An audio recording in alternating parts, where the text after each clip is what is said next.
Okay, yeah, so I may or may not have had an identity crisis because of a car accident.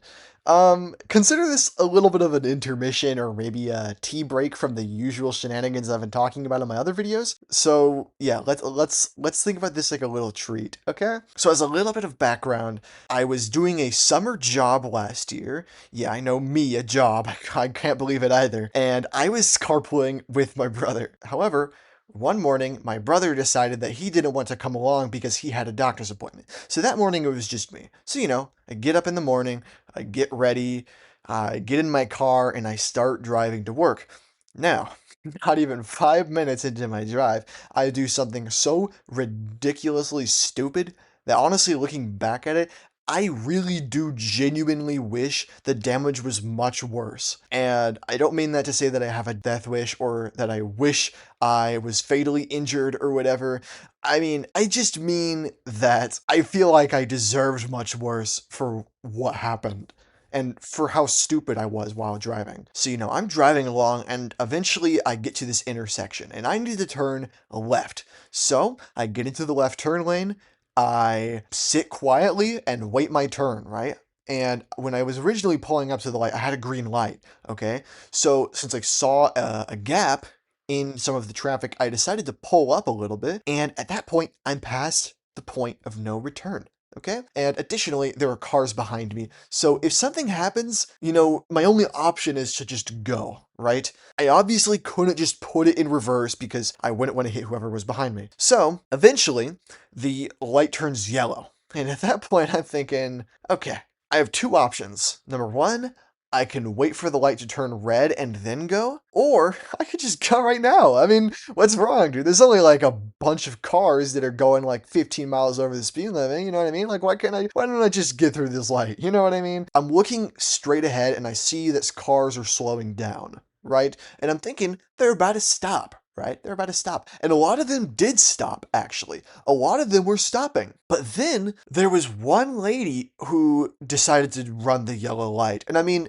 I'm pretty sure she was speeding, but I mean, what can you do, right? So she goes and runs the yellow light, and I'm thinking, oh, I can go, right? So I try to make the left turn, and then I get T-boned by this lady. Now, okay, she calls the cops, we handle it. Of course, I'm at fault because I should have just freaking waited my turn. She technically wasn't doing anything illegal. You can't really get in trouble for running a yellow light. Legally speaking, that's kind of stupid. So whatever, right? Luckily, the damage was basically non-existent. I mean, my car, there was like a teeny weeny scratch, and then on her car there was nothing. So I mean, really, it was fine. And of course, she pressed charges too. I don't know what she wanted to press charges for. I mean, freaking dust on her car. I mean, my fault. All right, cool, man. Whatever. That raised my insurance a little bit. But later on, my sister shows up for moral support, and later on, I eventually end up driving back home on my own, and whatever. And while I'm at home, the only thing I can do is just replay that accident in my head over and over and over and over again. And this went on for like a week. Okay.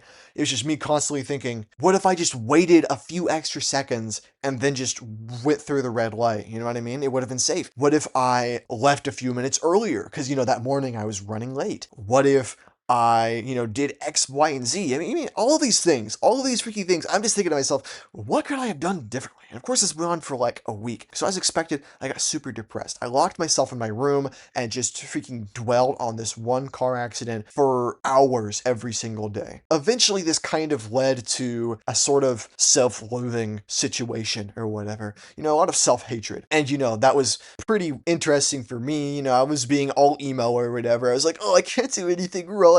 I'm so ugly all the time.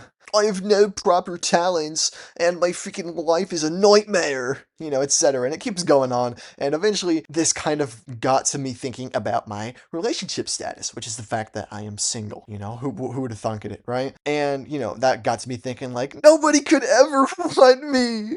Nobody, right? I was a whiny freaking mess in my bedroom, thinking to myself, man, I can't believe that I'm even alive right now. I'm going to die alone, and, my life just freaking sucks. Get out of my room, Mom. I'm listening to My Chemical Romance. Whatever. Eventually, that kind of morphed into what do I even want in a relationship? What do I want? I mean, never really thought about it, I kind of realized, just how jumbled up my entire mind was about the idea of romance. I mean, I had never had a crush on anybody in my entire life. I still stand by that. I've never had a crush on anybody, ever. So, I mean, do I even necessarily want a girlfriend or boyfriend? I mean, these are the philosophical questions for the deep thinkers, folks. I mean, like, it just doesn't get any more intense than this. So then I'm thinking, I mean, not really.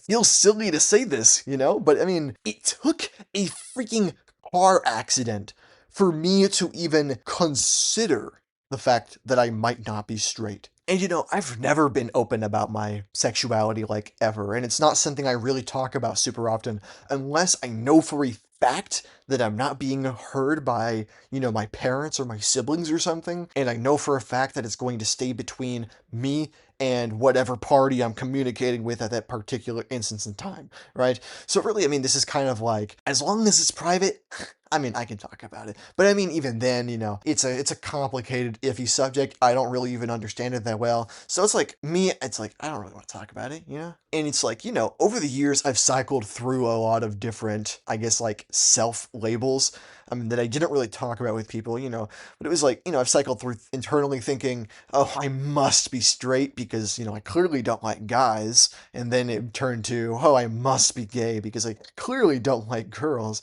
And then I eventually got to, oh, well, I must be bisexual because, I quote unquote like them both to about the same degree, which is, of course, not at all. So, I mean, what even am I? I mean, I spent all this time freaking cycling through all these different, identities, and none of them really one to one fit how I felt. And I mean, really, I do try to stay ambiguous too. I really do try to stay ambiguous. I try not to talk about it too much. I don't go around telling people I'm straight. I don't try to act like I'm straight. And I don't try to act like I'm gay either. I just kind of am. Honestly, I just try to be me. I mean, it's kind of just like all of this stuff. I mean, I don't really like to talk about it a whole lot. So really, if I could just be labelless, that's honestly best for me. But if I had to freaking diagnose it, if I had to diagnose it and I'd have to put my finger on some point and say, yeah, that's me. That's what I like right there. Ooh, mama. Hot dang. I guess technically I could, depending on who you ask, be called asexual. But I mean, really, I don't even really like to call myself that. In my mind, I'm somewhere in between just nothing and asexual, I guess. Which I guess those are kind of the same things. But okay, I'm not going to argue semantics. Really, I'm not going to. I mean, I'm kind of realizing from this whole video now, I'm kind of coming off as that one Jaden Animations video called Being Not Straight. It is like the pinnacle of coming out on YouTube. That's not what it's exactly supposed to be, by the way. I just thought this was a really interesting thing because of like the whole butterfly effect that goes behind this. If I never got into this car accident, then I would have never even considered the possibility that I wasn't straight, gay, bi, or, like whatever I was thinking at the time. I would have just kept on thinking to myself that everything was just peachy when it really wasn't. And I mean, I don't know what to think about that. I mean, I needed a freaking car accident to really evaluate who I was as a person. And I mean, more than my sexuality, obviously I talked about a lot about self-loathing or whatever. And I mean, that obviously goes deeper and that kind of led me down a rabbit hole on its own. But I mean, like, yeah, it's like really crazy to think about that. I mean, right now, I probably would have continued to believe I was probably straight, even though I don't really like girls all that much. Really interesting stuff, man. But hey, I mean, with all that being said, one piece of advice for all of you folks out there who are struggling with your sexuality, get into a car accident, just give it a shot, take that old puppy for a spin and just run into a pole or something. Get yourself feeling real bad about yourself. Spend like a freaking week or even a month. I mean, if you're feeling a bit ambitious, and just spend that time to freaking convince yourself that you're literal human trash, and then start thinking about how you're so alone and nothing makes sense and yada yada yada and nobody could ever love me, all of that stuff, and eventually, I mean, you might come to the conclusion. Just a thought, food for thought, folks. Well, anyways, all right, I've been ranting a lot, so I'm not gonna waste any more of your time. I just thought this was an interesting story. So yeah, I'll catch y'all later. Bye.